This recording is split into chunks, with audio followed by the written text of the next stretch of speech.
Chapter 5. Every day I'd learn something about the little prince's planet, about his departure, about his journey. It would come quite gradually in the course of his remarks. This was how I learned on the third day about the drama of the baobabs. This time, too, I had the sheep to thank, for suddenly the little prince asked me a question, as if overcome by a grave doubt. "Isn't it true that sheep eat bushes?" "Yes, that's right." "Ah, I'm glad."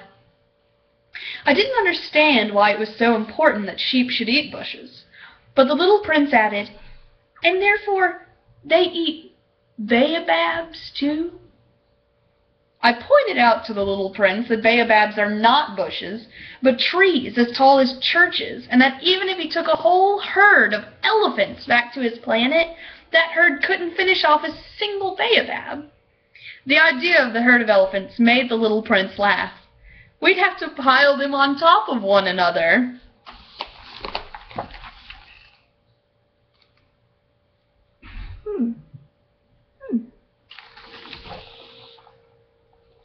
But he observed perceptively, before they grow big, baobabs start out by being little. "True enough, but why do you want your sheep to eat little baobabs?" He answered, "Oh, come on, you know," as if he were talking about something quite obvious, and I was forced to make a great mental effort to understand this problem all by myself. And in fact, on the little prince's planet there were, as on all planets, good plants and bad plants. The good plants come from good seeds, and the bad plants come from bad seeds. But the seeds are invisible. They sleep in the secrecy of the ground until one of them decides to wake up. Then it stretches and begins to sprout quite timidly at first. A charming, harmless little twig reaching towards the sun. If it's a radish seed or a rosebush seed, you can let it sprout all it likes. But if it's the seed of a bad plant, you must pull the plant up right away, as soon as you can recognize it. As it happens, there were terrible seeds on the little prince's planet, baobab seeds.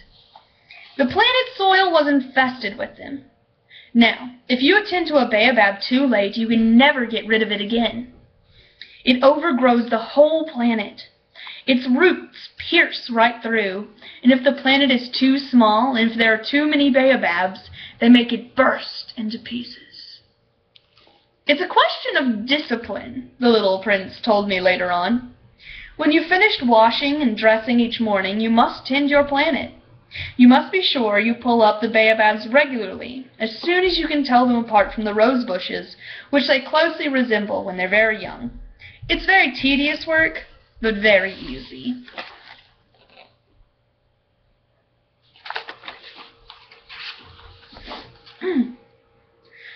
And one day he advised me to do my best to make a beautiful drawing for the edification of the children where I live.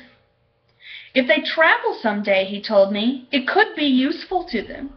Sometimes there's no harm in postponing your work until later, but with baobabs, it's always a catastrophe. I knew one planet that was inhabited by a lazy man. He had neglected 3 bushes. So, following the little prince's instructions, I have drawn that planet. I don't much like assuming the tone of a moralist, but the danger of baobabs is so little recognized, and the risk run by anyone who might get lost on an asteroid are so considerable, that for once I am making an exception to my habitual reserve. I say, "Children, watch out for baobabs." It's to warn my friends of a danger of which they, like myself, have been unaware that I work so hard on this drawing.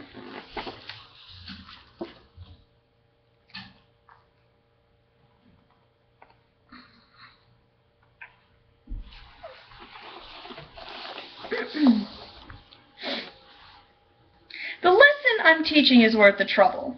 You may be asking, why are there no other drawings in this book as big as the drawing of the baobabs? There's a simple answer. I tried, but I couldn't manage it.